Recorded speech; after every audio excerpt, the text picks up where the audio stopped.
அல்ஹம்துலில்லாஹி ரப்பில் ஆலமீன் வஸ்ஸலாத்து வஸ்ஸலாமு அலா சய்யிதில் முர்சலீன்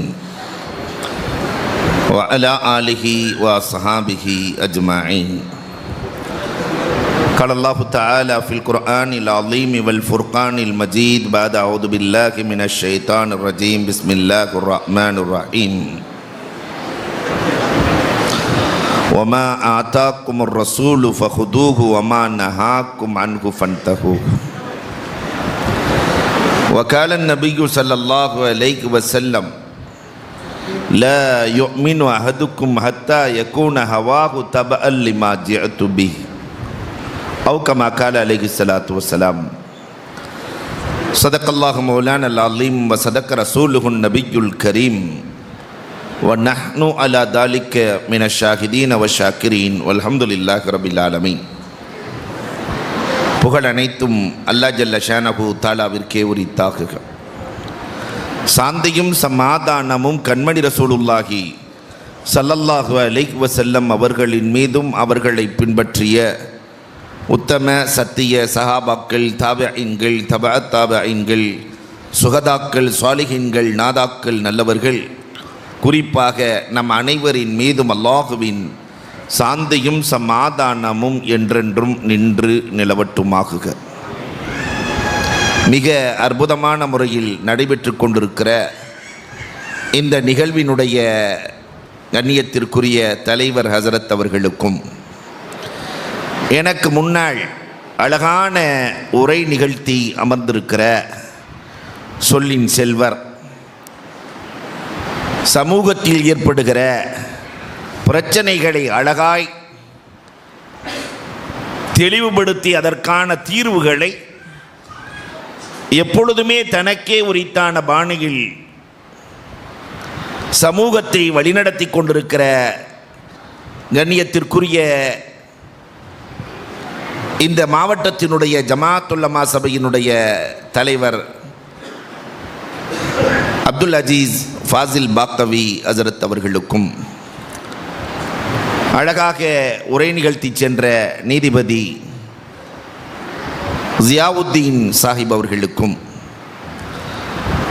வருகை தந்திருக்கிற உலமா பெருமக்கள், இங்கு நீண்ட காலமாய் இந்த பகுதியில் மிக அற்புதமான வேலையை அழகாக செய்து கொண்டிருக்கிற அல்ஹாஜ் அப்துல் ஹக் ஹாஜி அவர்களுக்கும், பள்ளியினுடைய நிர்வாகத்தின் அங்கத்தினர்கள் அத்துணை பேர்களுக்கும், என்னோடு வருகை தந்திருக்கிற எனது பாசத்திற்குரிய சகோதரர் எஸ்என்எஸ் இன்ஜினியரிங் காலேஜினுடைய தகுதிமிக்க பேராசிரியர் ஆரிஃபுத்தீன் எம்இ அவர்களுக்கும், வருகை தந்திருக்கிற ஆன்றோர்கள், சான்றோர்கள், தாய்மார்கள், இளைஞர்கள், உங்கள் அத்துணை பேர்களுக்கும் இஸ்லாத்தின் காணிக்கையான சலாத்தினை பதிலை எதிர்பார்த்து சொன்னவனாக என் வார்த்தைகளை துவக்குகிறேன். அஸ்ஸலாமு அலைக்கும் வரஹ்மத்துல்லாஹி தஆலா வ பரகாத்துஹு. அல்ஹம்துலில்லாஹ். இளைய தலைமுறைக்கு வள்ளல் நபியின் வழிகாட்டுதல் என்று ஒரு அழகான தலைப்பு வழங்கப்பட்டிருக்கிறது.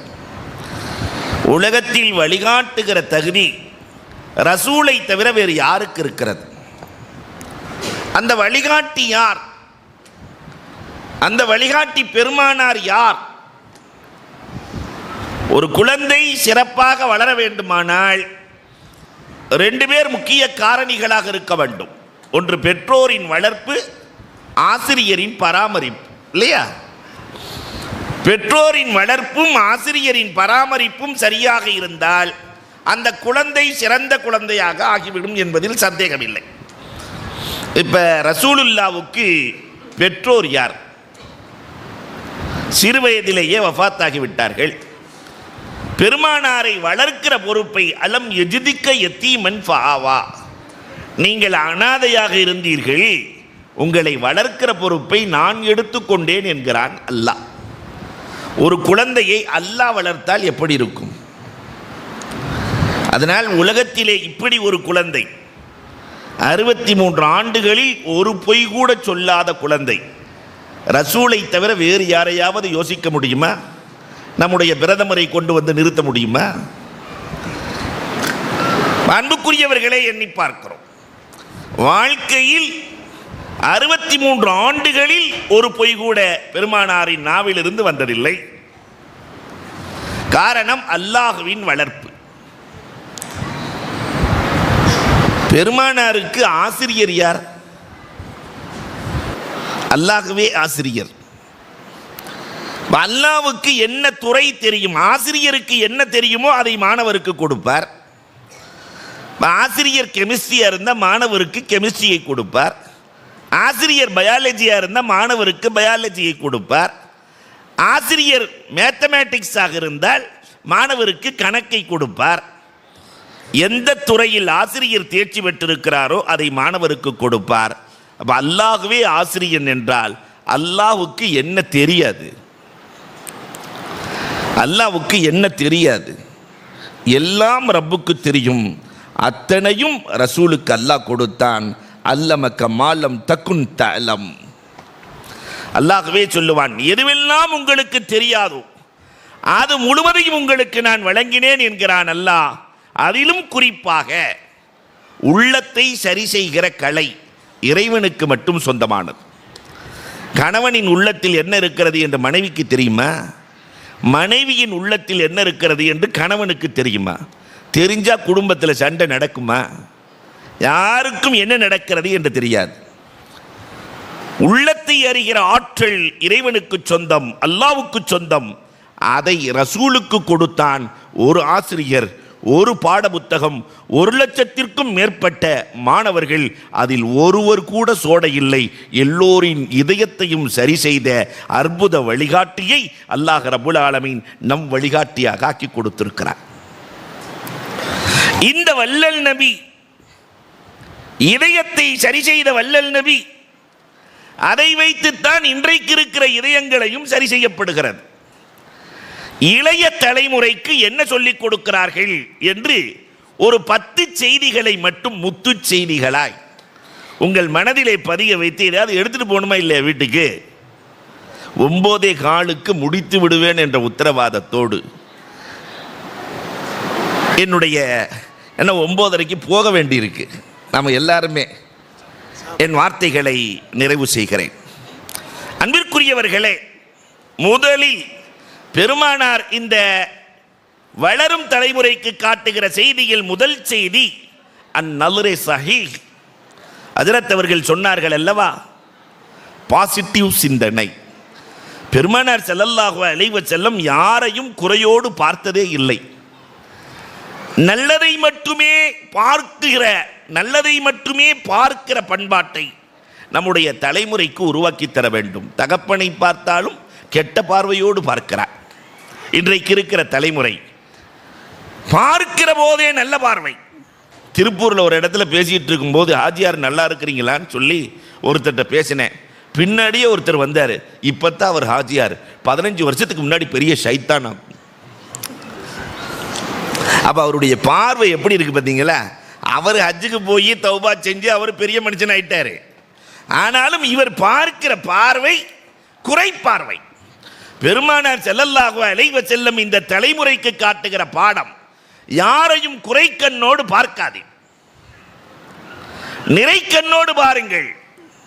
மஹபூபே முஸ்தபா என்ற ஒரு நூல், அதில் ஒரு அழகான வரலாறு எழுதியிருக்கிறார்கள். பிலால் ரலியல்லாஹு தஆலா ரொம்ப தூரத்தில் உட்கார்ந்துருக்காங்க கவலையோடு. சல் யா பிலால் துஅத, என்ன வேணுமோ கேளுங்க பிலால், நீங்கள் கொடுக்கப்படுவீர்கள். பிலால் ரலியல்லாஹு தஆலா, நாயகமே எதை கேட்டாலும் தருவீர்களா? எதை வேண்டுமானாலும் கேள் பிலால், எனக்கு சொர்க்கம் வேண்டும் ரசூலே. பூமியில் இருந்து கொண்டு சொர்க்கத்தை கொடுத்த நபி நபிகள் பெருமானார் ஸல்லல்லாஹு அலைஹி வஸல்லம். நிறைய பேருக்கு சொர்க்கத்தை கொண்டு சுப செய்தி சொல்லி இருக்கிறார்கள். ஆனால் அந்த பிலால் ரலியல்லாஹு தஆலா விடவில்லை. எல்லா சாலிஹீன்களுக்கு முன்னால் நான் சொர்க்கம் செல்ல வேண்டும் நாயகமே. பெருமானார், எல்லா சாலிஹீன்களுக்கு முன்னால் செல்லுவாய் பிலால், எல்லா ஷஹீதுகளுக்கு முன்னால் செல்ல வேண்டும். போர்க்களத்துக்கு போய் உயிரை விட்டவங்களுக்கெல்லாம் முன்னாடி போகணும், செல்லுவாய் பிலால். போதாத நாயகமே, எல்லா சித்திக்குகளுக்கு முன்னால் செல்ல வேண்டும் நாயகமே. ஒரு நபிக்கு ஒரு சித்திக்கு தான், அபூபக்கர் ரலியல்லாஹு தான் வாங்கி உரிமை விட்டதே, அவங்களுக்கெல்லாம் முன்னாடி செல்ல வேண்டும், செல்லுவாய் பிலால். எல்லா நபிமார்களுக்கு முன்னால் செல்ல வேண்டும் நாயகமே. எவ்வளோ பேராசை! இங்கே கூட ரசூலுல்லாஹ் அதெல்லாம் உனக்கு முடியாது. உன் தகுதிக்கு ஏற்ற மாதிரி பேசி சொல்லவே இல்லை. எல்லா நபிமார்களுக்கு முன்னால் செல்லுவாய் பிலால், எல்லா ரசூல்மார்களுக்கு முன்னால் செல்ல வேண்டும் நாயகமே, எல்லா ரசூல்மார்களுக்கு முன்னால் செல்லுவாய் பிலால், உங்களுக்கும் முன்னால் செல்ல வேண்டும் நாயகமே. நாம் இருந்தால் என்ன செஞ்சிருப்போம்? 7 ஸ்டார் ஹோட்டல் கட்டப்பட்டு சிஎம் திறப்பு விழாவுக்கு வருகிறார். ரிப்பன் வெட்டுவதற்கு முன்னால் பிஏ சொல்லுகிறார், சார் ஒரு நாள் நான் ரிப்பனை வெட்டிக்கிறேன். முதல்ல பிஏவை வெட்டிட்டு தான் அவர் ரிப்பனை வெட்டுவார் இல்லையா? ஆனால் பெருமானார் ஸல்லல்லாஹு அலைஹி வஸல்லத்தை பார்த்து கேட்கிற போது பெருமானார் மறுக்கவே இல்லையே. இந்த சிந்தனை இந்த உம்மத்திற்கு தேவை. நல்லதை பார்க்கிற, நல்லதையே எடுத்துக்கொள்ளுகிற, நல்ல நோக்கத்தோடு வாழுகிற இந்த சிந்தனை இந்த உம்மத்திற்கு தேவை. பெருமானார், எனக்கு முன்னால் செல்லுவாய் பிலால். பிலால் ரலியல்லாஹு கண்களில் கண்ணீர். இது மட்டும் நடக்காத நாயகமே, வாழ்க்கையில் ஒரு எட்டு கூட உங்களை முந்தி நான் வைத்ததில்லை. நான் எப்படி உங்களுக்கு முன்னால் சொர்க்கம் செல்லுவேன்? ஒரு காலத்திலும் நடக்காது. நான் வாபஸ் பெற்றுக் கொள்ளுகிறேன். பெருமானார் சொல்லுவார்கள், மலர்கள் கூட தான் அனுப்பிய மனத்தை திரும்ப பெறலாம். ரோஜாவிலிருந்து வந்த மனம் மீண்டும் உள்ள போகுமா? மலர்கள் கூட தான் அனுப்பிய மனத்தை திரும்ப பெறலாம். நபிமார்கள் சொன்ன சொல்லிலிருந்து புரள்வதில்லை. முதலில் சொர்க்கத்தில் ஒட்டகத்தில் நான் தான் முதலில் நுழைவேன். என் கடிவாளத்தை பிடித்து கொண்டு என் பணியாளராய் எனக்கு முன்னால் நீ நுழைவாய் பிலால் என்று சொன்னார்களே பெருமானார். இந்த பாசிட்டிவ் எண்ணம் இன்றைக்கு எத்தனை பேர்களுக்கு வந்திருக்கிறது? இரண்டாவது, மன உறுதி. பெருமானார் ஸல்லல்லாஹு அலைஹி வஸல்லம் நபித்தோழர்களுக்கு உருவாக்கியது இன்றைக்கு உறுதி. மன உறுதி இல்லாத இளைய தலைமுறைகள் உருவாக்கி வருகிறார். அவன் மேல அவனுக்கே நம்பிக்கை இல்லை. நிறைய பேர் என்ன செய்ய போற, ஏதாவது செய்யலான் இருக்கேன், படிப்பெல்லாம் எப்படி போகுது, ஏதோ போகுது. நீ கபூர்ல இருக்க வேண்டியவன் இல்லையா? மன உறுதி இல்லாத இளவல்கள் இன்றைக்கு உருவாகி வருகிறார்கள். இளைய தலைமுறைக்கு மன உறுதியை நாம் கொடுக்கவே இல்லை. உறுதியோடு பயணிக்க வேண்டும். மார்க்கத்தை பற்றி கேட்டால் கூட நம்மிடத்திலே கேட்டால் சரியான பதில் சொல்லுகிற அளவிற்குள்ள மன வைராக்கியமும் உறுதியும் இன்றைக்கு இருக்கிற இளைய தலைமுறைகளுக்கு இல்லை. ஆனால் பெருமானார் எப்படி மன உறுதி உள்ள சமூகத்தை உருவாக்கினார்கள் தெரியுமா? இந்த உம்மத்து அறிய வேண்டிய விஷயம். உமரே ஃபாரூக் ரலியல்லாஹுவினுடைய ஆட்சி காலத்தில் ரோம் நாட்டை எதிர்ப்பதற்காக 30,000 பேர்களை அனுப்பி வைக்கிறார்கள் பெருமானார். 30,000 வீரர்கள் செல்லுகிறார்கள். தலைவர் யார் தெரியுமா? ரிபஇ இப்னு ஆமிர் ரலியல்லாஹு தஆலா. ரிபஇ இப்னு ஆமிர் புல்தடிக்கு பயில்வான். கழுதையில போனாவே கிடுகிடுன்னு ஆடுவார். அப்போ குதிரையில் போனால் என்ன ஆகும்? பறந்துடுவார். அவர் தான் 30,000 பேர்த்துக்கு தலைவர். தலைமைக்கு கட்டுப்பட்ட சமூகம். இந்த 30,000 பேர்களையும் ரோமின் ஒரு சிரியாவினுடைய ஓரத்திலே நிறுத்திவிட்டு இல்லையா, அந்த மன்னனை பார்ப்பதற்காக இவர் மட்டும் தனியாக போறார். ரிபஇ இப்னு ஆமிர் மட்டும் கழுதையை விட்டு தான் மன்னனை சந்திக்க வேண்டும். ரிபஇ இப்னு ஆமிர் சொல்லிட்டார், அப்படியெல்லாம் போக முடியாது, நான் கழுதையில தான் போவேன். தூரத்திலிருந்து பார்த்த மன்னர், அந்த நாடோடியை விட்டு விடுங்கள், என்ன பாலைவனத்திலிருந்து வர்றாங்க, அந்த நாடோடியை விட்டு விடுங்கள். என்ன மன வைராக்கியம் தெரியுமா? அந்த கழுதையில் ஆடி ஆடி போன ரிபஇ இப்னு ஆமிர் மன்னன் சாய்ந்திருக்கிற தலகாணியில கழுதையை கட்டினாராம். என்ன ஸ்ட்ராங்! மன்னன் சாய்ந்திருக்கிற தலகாணியில கழுதையை கட்டுகிறார். கட்டிவிட்டு அஸ்லிம் தஸ்லம், இஸ்லாம் ஆனா நல்லா இருப்ப. மன்னர் இடத்துல, நீங்கள் எத்தனை பேர் வந்திருக்கிறீர்கள்? நாங்கள் 30,000 பேர் வந்திருக்கிறோம். போர்க்களத்தில் கூட பொய் சொல்லாத சமூகம். 30,000 பேர் நாங்கள் வந்திருக்கிறோம். என்னிடத்திலே 3 லட்சம் வீரர்கள் இருக்கிறார்கள். 3 லட்சம் வீரர்கள். நீங்கள் 30,000 பேர் ஜூஸ் போட்டுருவாங்க, புளிஞ்சிருவாங்க. மன்னர் விழுந்து விழுந்து சிரிக்கிறார். உயிரோட போக மாட்டீங்க ஒருத்தரும். விழுந்து விழுந்து சிரிக்கிறார். எல்லோரும் சிரித்ததற்கு பிறகு ரிபஇ இப்னு ஆமிர் மட்டும் தனியாக சிரிச்சார். தனியாளா போய் தனியாக மன்னர் முன்னால் சிரிக்கிறார். ஏன் சிரிக்கிறாய்? மன்னரே, உங்களிடத்தில் இருக்கிற 3 லட்சம் பேர்களும் 3 லட்சம் பேர்களும் வீட்டிலிருந்து வருகிற போது தாயிடத்திலும் மனைவியிடத்திலும் போய் வருகிறேன் என்று சொல்லி வந்தவர்கள், போயிட்டு வர்றேன்னு சொல்லிட்டு வந்திருக்கிறாங்க. எங்களிடத்தில் இருக்கிற 30,000 பேர்களும் திரும்ப வரமாட்டோம். ஈமானை விதைக்க புறப்பட்டிருக்கிறோம் என்று மன உறுதியோடு வந்தவர்கள். அஸ்லிம் தஸ்லம், இஸ்லாம் ஆனா நல்லா இருப்பீங்க, இல்லை என்றால் போர் நடத்தலாம். போர் நடக்கிறது. 19 நாட்கள் போர் நடந்தது. 30,000 பேர்களை 3 லட்சம் பேர்களால் ஜமாளிக்க முடியவில்லை என்று வரலாறு பேசுகிறது. என்றால் பெருமானார் உருவாக்கிய தலைமுறை வைராக்கியமான தலைமுறை. இன்னைக்கு அந்த வைராக்கியம் இல்லை, மன உறுதி எந்த காரியத்திலும் இல்லை. காலையில் சாவியை எடுக்கும் போதே மன உறுதியோடு போகணுமா இல்லையா? புரட்டாசி மாதம் என்ன விளங்க போகுது அப்படின்னு எடுத்தா விளங்கவே விளங்காது. பையனை பார்க்கும்போது நீ உருப்பிட மாட்டடா, நீ உருப்பிடவே மாட்டடா அப்படின்னு அவன் எங்க உருப்பிட போறான்? மன உறுதி. தன் மகனை பார்க்கிற போது ஹிந்தா முஆவியாவை பார்க்கிற போதே சொல்லுவார்களே, வருங்காலத்தில் நாடாளும் தலைவர் இவர். தான் பிள்ளையை பார்த்து சொல்லும் போது, அப்ப நம்முடைய பிள்ளைகளை பார்க்கிற போதே மன உறுதியோடு நீ இப்படித்தான் வருவாய் மகனே என்று வளர்த்து பாருங்கள், அந்த பிள்ளை எப்படி உருவாகும். அல்லாஹு அக்பர். மூன்றாவதாக, வளரும் தலைமுறைக்கு இன்றைக்கு குடும்ப அக்கறை குறைந்து கொண்டே வருகிறது. வளரும் தலைமுறைக்கு மட்டுமல்ல, வளர்ந்த தலைமுறைக்கே இன்றைக்கு அக்கறை குறைந்து போனது. அண்ணனும் தம்பியும் பேசி பல நாட்கள். பெற்றோரை நிந்திக்கிற இளவல்கள் இன்றைக்கு நிறைய பேர் உருவாகி வருகிறார்கள். பெற்றோர்களை நிந்திக்கிற இளவல்கள். அல்லாஹு அக்பர். இதுக்கெல்லாம் என்ன காரணம் தெரியுமா? தகப்பனை பற்றி தாய் சொல்லிக் கொடுத்ததில்லை, தாயை பற்றி தகப்பன் சொல்லிக் கொடுப்பதில்லை. இல்லையா?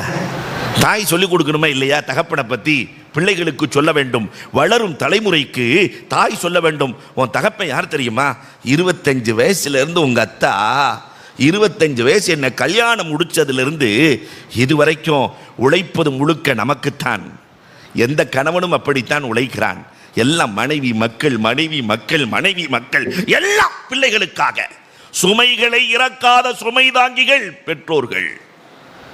டே தம்பி, உங்க தகப்பனாரு உங்க சுமையெல்லாம் சேர்த்து சுமக்கிறாரா? என் பிள்ளை நல்லா இருந்தா போதும், அவன் கஷ்டப்பட்டுறக்கூடாது, அத்தனையும் சேர்த்து சுமக்கிற உன் தகப்பனை நீ பார்க்க வேண்டும், அந்த கடமை உனக்கு இருக்கிறது என்று சொல்லிக் கொடுக்கிற பெண்கள் உருவானால் வளரும் சந்ததிகள் சரியாக இருப்பார்கள். ஆனால் நம்ம பெண்கள் பிள்ளைகளுக்கு என்ன தெரியுமா சொல்லிக் கொடுக்குறோம்? இங்கே வந்தவங்கெல்லாம் அவுளியாக்கள். ஏன்னா நான் வீட்டுக்கு போகணுமா இல்லையா? நம்ம பெண்கள்லாம் சொல்றது என்ன தெரியுமா? கொப்பனை நம்பாத, அது லூசு, அது பேச்சை கேட்டால் நீ விளங்க மாட்ட, நீ உருப்பிட மாட்ட. இல்லையா? பிள்ளைகளுக்கு முன்னால் தகப்பனை கண்டிக்கிற மனைவி ஒரு இல்லத்தில் இருந்தால் சந்தோஷமும் நிம்மதியும் அந்த இல்லத்தை விட்டு சென்றுவிடும். தகப்பனின் மரியாதை சொல்லிக் கொடுக்கப்படுகிற இல்லமாய் வளரும் தலைமுறைக்கு நாம் உருவாக்கி தர வேண்டும். தாய் யார் தெரியுமாடா? வயிற்றிலே இடம் கொடுத்தவள் உன் தாய். வயிற்றிலே இடம் கொடுத்த உன் தாய். வாழ்நல்ல விடுமுறையே இல்லாமல் பாடுபடுபவள் உன் தாய். உலகத்திலே அதிக பாசத்திற்கு சொந்தக்காரி உன் தாய். வாழ்க்கையில் உன் தாயை என்னைக்குமே மறந்துடாதடா என்று சொல்லி கொடுத்து வளர்த்தால் அந்த குழந்தை தாயை மறப்பானா? இரத்த உறவுகள் எவ்வளவு முக்கியமானது தெரியுமா? அண்ணன் தம்பி உறவுக்கு நிகராக நாளைக்கு சொர்க்கத்திற்கு செல்லுகிற உறவில் சிறந்த உறவு அண்ணன் தம்பி உறவு. அல்லாஹு அக்பர். அண்ணன் தம்பி 2 பேர்த்த அல்லாஹ் கூப்பிடுவானா நாளைக்கு மறுமையில? அண்ணன் தம்பி 2 பேர்த்த, உன் அண்ணனை பத்தி என்ன நினைக்கிற என்று அண்ணனை பார்த்து தம்பியை பார்த்து அல்லாஹ் கேட்பான். அண்ணனின் குறைகளை குறித்து, அண்ணனிடத்திலே தம்பியின் குறையை குறித்து கேட்பான். அப்போ அண்ணங்கார் சொல்லுவார், அல்லாஹ் என் தம்பிக்கு 25,000 50,000 கொடுத்துக்கிட்டே இருப்பேன், வாங்கிட்டே இருப்பான், திரும்ப கொடுத்ததே இல்லை ரப்பே, அதுக்கு என்ன செய்யலான்னு நினைக்கிறேன்? அண்ணன் சொல்லுவார், இங்கே நான் காசு வாங்கி என்ன செய்ய போகிறேன்? என் தம்பியின் நன்மையை வாங்கி கொடு ரப்பே. தம்பியின் நன்மையை பறிக்க நினைக்கிற அண்ணன் இந்த உம்மத்தில் வருவார். பெருமானார் சொல்லுகிறார்கள், அழுகிறார்கள். கடைசியில் அல்லாஹ் சொல்லுவான், உன் தம்பிக்கு ஒரு நன்மையும் இல்லை, வெத்து பேப்பரா உன் தம்பி வந்திருக்கிறாரு, அல்லாவுக்கு அண்ணன் ஐடியா கொடுப்பாரு, பரவாயில்லை ரப்பே பரவாயில்லை, என் தீமையெல்லாம் தூக்கி என் தம்பி மேலே சுமத்தி அவனை நரகத்துக்கு அனுப்பிச்சிரு, என்ன சொர்க்கத்துக்கு அனுப்புறப்பே பெருமானார் அழுகிறார்கள். தம்பியை நரகத்திற்கு அனுப்பிவிட்டு சொர்க்கம் செல்ல நினைக்கிற அண்ணன் என் உம்மத்தில் வருவார். அல்லாஹ் சொல்லுவான், இவருக்கு சொர்க்கத்தை சுட்டி காட்டுங்கள். அண்ணனுக்கு அப்படி சொர்க்கத்தை சுட்டி காட்டப்படும். 72,000 அறைகளை கொண்ட மாளிகை. எல்லாத்தையும் பார்த்துட்டு வந்து மையம் லிக்குஹாதா, இதை சொந்தமாக்கும் சக்கரவர்த்தி யார் அல்லாஹ் என்று கேட்கிற போது அல்லாஹ் சொல்லுவான், இதை யாருக்கும் தர்ற மாதிரி இல்லை, உனக்குத்தான் தரலான் இருக்கிறேன். நபிமார்கள், சித்திகீன்கள், சுகதாக்கள் யாருக்கும் இல்லை, உனக்கு தான். ஆனால் ஒரே ஒரு கண்டிஷன், தம்பியை மன்னிச்சிட்டேன்னு சொல்லணும். உடனே கது கஃபர்த்து கது கஃபர்த்து கது கஃபர்த்து ஒரு தடவை தான் அல்லாஹ் சொல்லுவான். அண்ணன் 3 தடவை சொல்லுவார், மன்னிச்சிட்டேன் மன்னிச்சிட்டேன் மன்னிச்சிட்டேன். அல்லாஹ் சொல்லுவான், தம்பியின் கையை பிடித்து கொண்டு 2 பேர்களும் சேர்ந்து சொர்க்கத்திற்குள் நுழையுங்கள். இரத்த உறவு ஆழமானது. ஆனால் அந்த உறவை பற்றி இன்றைக்கு வளரும் தலைமுறைக்கு நாம் சொல்லிக் கொடுத்தோமா? அறவே இல்லை. 4வது ஆர்வம். பெருமானார் ஸல்லல்லாஹு அலைஹி வஸல்லம் உற்சாகத்தையும் ஆர்வத்தையும், ஆர்வமுள்ள தலைமுறையை உருவாக்கினார்கள். இன்னைக்கு நம்ம வளரும் தலைமுறைக்கு எதுலையுமே ஆர்வம் இல்லை.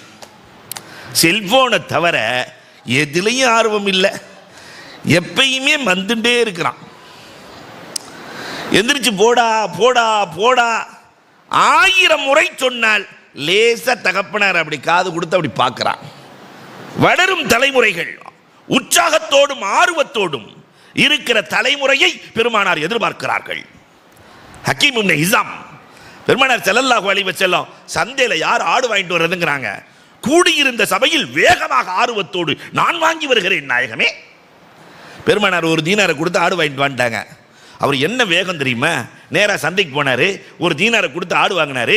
அதே சந்தையில் 2 தீனாருக்கு அந்த ஆட்டையை வித்தாரு. மீண்டும் 1 தீனாருக்கு ஆடு வாங்கினாரு. ரசூலுல்லாஹ்ட்ட வந்து ஆட்டையும் கொடுத்தாரு, தீனாரையும் கொடுத்தாரு. பெருமானார் பார்க்குறாங்க, ஆடு இருக்கு, காசு இருக்கு. ஹக்கீம் இப்னு ஹிஸாம் ரலியல்லாஹு பார்த்து கேட்டாங்க, ஆடு ஆட்டையை போட்டதா?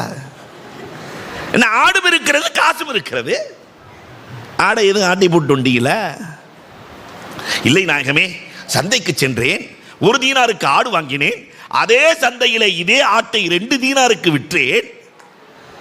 மீண்டும் 1 தீனாருக்கு ஆடு வாங்கி அந்த காசை கொண்டு வந்து விட்டேன் நாயகமே. அல்லாஹும்ம பாரிக் லஹு ஃபீ ஸஃபகத்தி யமீனி.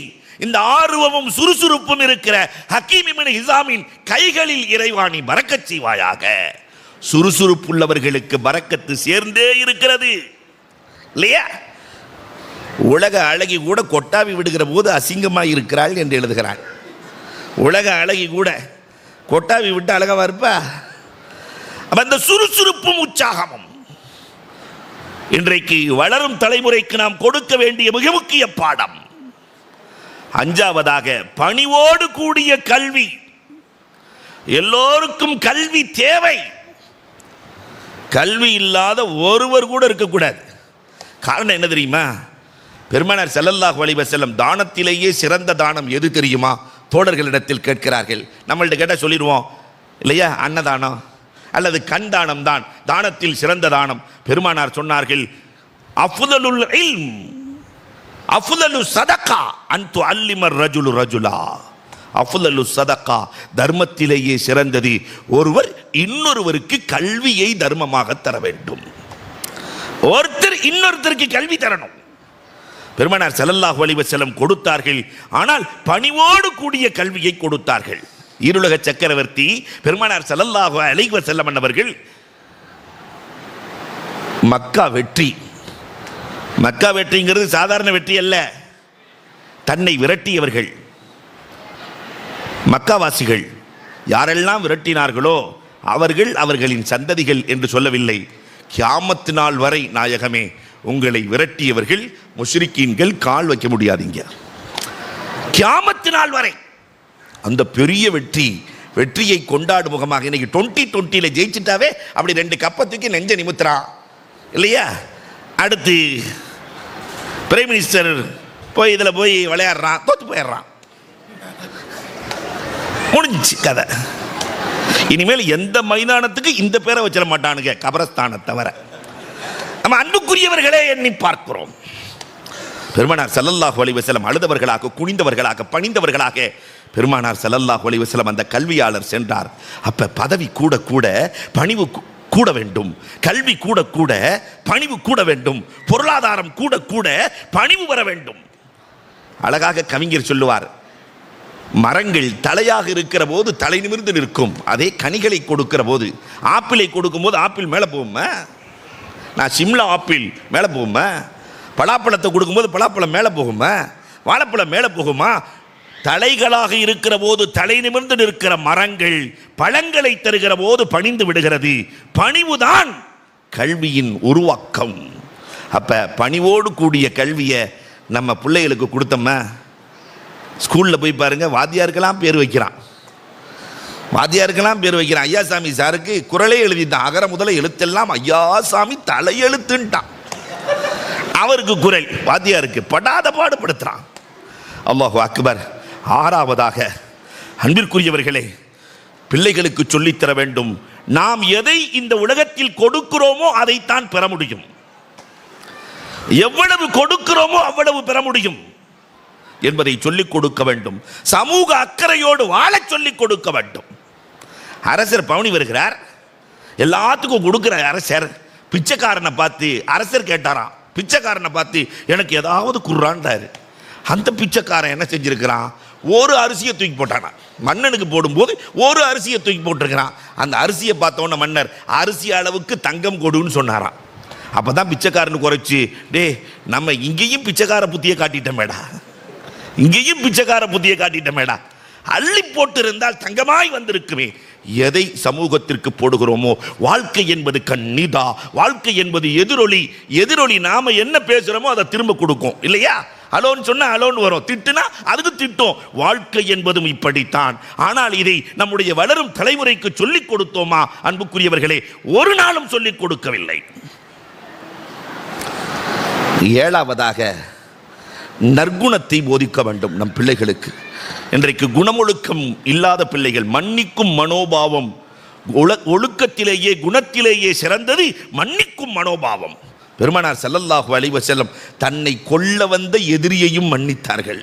ஆனால் இன்னைக்கு நம்ம கூட பிறந்த அண்ணனை மன்னிக்காத சமூகமாக, மனைவியை மன்னிக்காமல் தலாக்கிலே போய் முடிகிற அவலங்கள், கணவனை மன்னிக்காமல் குலா கேட்கிற அவலங்கள் இன்றைக்கு சமூகத்தில் நடக்கிறது. அல்லாஹு அக்பர். அன்புக்குரியவர்களே, இந்த நிலை மாறிப்போக வேண்டும். எட்டாவதாக, இந்த சமூகம் வளரும் தலைமுறைக்கு நல்ல நண்பர்களை தேர்வு செய்து கொடுக்க வேண்டும். நண்பர்கள் அவசியம். அதற்கு சொன்னாங்களா இல்லையா? ஆலிம்களை நண்பனாக ஆக்கிக் கொள்ளுங்கள். நல்ல நண்பர்களை நம் பிள்ளைகளுக்கு தேர்வு செய்து கொடுக்கிற பொறுப்பு, வளரும் தலைமுறைகள் தேர்வு செய்கிற பொறுப்பும் நமக்கு சொந்தமானது. பெருமானார் ஸல்லல்லாஹு அலைஹி வஸல்லத்தினுடைய கலீஃபா ரசூல் ஸல்லல்லாஹு அலைஹி வஸல்லம் உருவாக்கிய உமரே ஃபாரூக் ரலியல்லாஹு தஆலா தன்னுடைய பிள்ளைகளை ஹசன் ஹுசைன் ரலியல்லாஹுவோடு நட்பாக வாழ வைப்பார்கள், பழக விடுவார்கள். காரணம், அந்த குணம்தான், நண்பனுக்கு எந்த குணம் இருக்கிறதோ அந்த குணம்தான் பிள்ளைகளுக்கு வரும் என்று சொல்லுவார்கள். ஒன்பதாவதாக, அல்லாஹு அக்பர், அல்லாஹுவை பற்றி நம்முடைய வளரும் தலைமுறைக்கு சொல்லித்தர வேண்டும். அல்லாஹ்னா யார்? நாமே இன்னைக்கு அல்லாஹ்வை பற்றி என்ன நினச்சி வச்சிருக்கோம் தெரியுமா? அல்லாஹ், என் பையன் 12ஆவதுல பாஸ் ஆகிட்டா உனக்கு 20 ரொட்டி சுட்டு கொடுக்குறேன்டா ரப்பே. அல்லாஹ் பாவம் பசியோடு பட்னியில் படுத்து கிடக்கிறான் பாருங்க. அல்லாஹுவின் ஆளுமைகள், அல்லாஹுவின் வல்லமைகள், அல்லாஹுவின் உள்ளமைகள், அல்லாஹுவினுடைய ஆற்றலை நம்முடைய பிள்ளைகளுக்கு சொன்னோமா? ரப்பினுடைய மகத்துவம் என்ன, அவனுடைய சிஃபாத்துக்கள் என்ன, உலகத்தில் எல்லோருக்கும் எப்படி அவன் ரிசுக்கு கொடுக்கிறான், நமக்கு ரப்பு எப்படி ரிசுக்கை கொடுத்திருக்கிறான் என்றைக்காவது சொன்னோமா? அல்லாஹு அக்பர். சொல்லவே இல்லை அன்புக்குரியவர்களே. அப்ப அல்லாஹுவை பற்றி சொல்ல வேண்டும் நிறைவாக. மறுமையின் சிந்தனையும் மரணத்தையும் பற்றி நம்முடைய பிள்ளைகளுக்கு வாழ்வது ஒரு முறை, அந்த ஒரு முறையும் பயனுள்ள வாழ்க்கை வாழ வேண்டும் என்று பிள்ளைகளுக்கு கற்றுக் கொடுக்க வேண்டிய பொறுப்பு நமக்கு இருக்கிறது. வாழ்றது ஒரு தடவை தானே.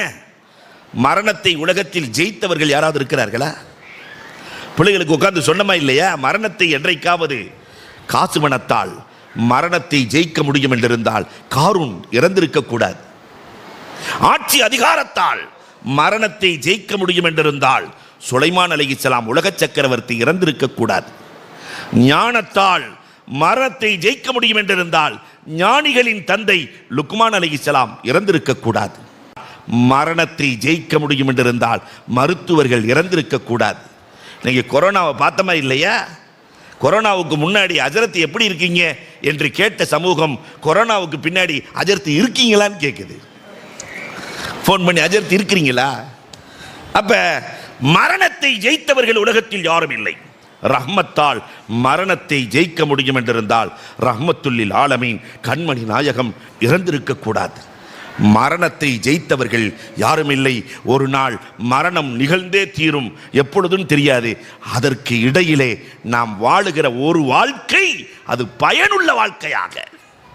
அது எப்படிப்பட்ட வாழ்க்கை? அஹ்னஃப் வாழ்ந்ததை போல. அஹ்னஃப் இப்னு கைஸ், அல்லாஹு அக்பர். உமர் அலி அல்லாஹ்ட்ட கேட்டாங்கல்ல, ஒரு வருஷம் உமர் அலி அல்லாஹ் கூட இருந்துட்டு ஊருக்கு போகும்போது உமர் அலி அல்லாஹ் உங்களுக்கு என்ன வேணும் அஹ்னஃப் என்று கேட்கிற போது, எல்லா நாடுகளும் உமரே உங்கள் ஆட்சியில் சுபிச்சமாய் செழிப்பாய் இருக்கிறது, என் பசரா பாலைவனமாக இருக்கிறது, என் நாட்டுக்கு ஆறு வேணும், என் குடும்பத்துக்கு எதுக்கும் தேவையில்லை, என் நாட்டுக்கு ஆறு வேண்டும்.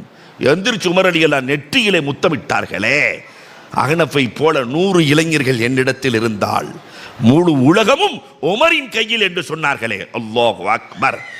அப்ப வாழ்றது ஒரு தடவை. நாம் இறந்ததற்கு பிறகும் காலத்தால் அழிக்க முடியாதவர்களாய் வாழ வேண்டும். ஒரு ஜமால் முகமது வாழ்ந்தாரு, இன்னைக்கு காலம் அவரை அழிக்க முடியவில்லை, காலத்தால் அவரை அழிக்க முடியவில்லை. ஒரே ஒன்று நிகழ்வை நான் அடிக்கடி சொல்றதுண்டு. இந்த சின்ன பிள்ளையெல்லாம் வந்திருக்கிறதுனால அதை சொல்லி நான் நிறைவு செய்கிறேன். படித்ததில் சொல்லுகிறேன். கோழியும் கோழி குஞ்சும் பேசிக்கிச்சான். கோழியும் கோழி குஞ்சும். இந்த மனுஷன் எப்போ பார்த்தாலும் எத்தனை பேர் வச்சிருக்கிறான். அப்துல் காதருங்கிறான், ஆரோக்கிய சாமிங்கிறான், ஐயா சாமிங்கிறான், அபுத்தாயிருங்கிறான், எத்தனை பேர், எத்தனை புனை பெயர்கள் வேறு.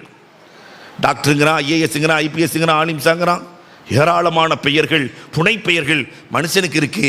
கோழி தன்னுடைய குஞ்சை பார்த்து சொல்லிச்சான், அம்மா உனக்கு எனக்கு ஒரே பேர், கோழி கோழி தான், வேற பேரே இல்லை. அவனுக்கு 1000 பேர் இருக்கு, நமக்கு பேரே இல்லை. அப்ப அந்த தாய்க்கோழி சொல்லிச்சான், அதெல்லாம் உண்மைதாம்மா, மனுஷன் மௌத்தா போயிட்டா எத்தனை பேர், ஒரே பேர் தாம்மா, ஜனாசா மயித், அவ்வளோதான். ஆனால் நம்ம அப்படி இல்லைம்மா, மௌத்தா போயிட்டா எத்தனை பேர் தெரியுமா? சிக்கன் 65மா, சிக்கன் டிக்காம்மா, சில்லி சிக்கன்மா, சிக்கன் பஞ்சாபிமா, சிக்கன் ராஜஸ்தானிமா, 1000 பெயர்கள் இருக்கிற போது பேர் எடுப்பதை விட இறந்ததற்கு பிறகு வாழ்வதுதான் அம்மா மேல். இறந்ததற்கு பிறகும் வாழ வேண்டும் என்று வளரும் தலைமுறைக்கு வழிகாட்டி இருக்கிறோமா? அன்பிற்குரியவர்களே, இந்த வழிகாட்டுதலை தான் வல்லல் நபி ஸல்லல்லாஹு அலைஹி வஸல்லம் இந்த உம்மத்திற்கு கொடுத்தார்கள். நாமும் இதை கொடுக்க வேண்டும் என்று கூறி வாய்ப்புக்கு நன்றி கூறி விடைபெறுகிறோம். வாஹிரு தஅவானா அல்ஹம்துலில்லாஹி ரப்பில் ஆலமீன்.